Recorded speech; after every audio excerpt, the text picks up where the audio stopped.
এটা কাছের জিনিস, সাবধান। সকালে যেই আসো সতর্কভাবে এখানে পা লাগাবে না, পা লাগাবে না, মালা সেভ করে না। তারপরে অতি সারাদিন কষ্টের জন্য এই মালগুলি আসে। কোনো ক্ষতি না হয়, সকালে চোখ রাখতে হবে ইগল পাখির মতো। ইগল পাখির মতো চোখ রেখে সবগুলি মাল সেভ করে লাভা দ্রুত গতিতে মাল সেভ করার পরে অন্য চিন্তা করো, সকালে নাস্তা করে চিন্তা করো, মালগুলি প্রতিশোধে নিয়ে বুঝছো? জি এই যে সুন্দর থাকে না দেখছো জিনিসটা। আমি যাইতে লেগা আমার তো কোনো কাম নেই আর এই সাইড আমি বাইরে দিব না যাই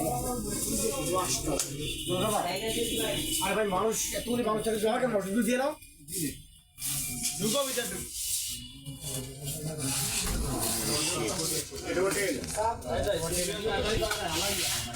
পিছনে করা চেক করে দেখছে, জি জি চেক করছি, চেক করলে ও করছে ফ্রিজগুলো অফ করছে। ঠিক আছে, ধন্যবাদ।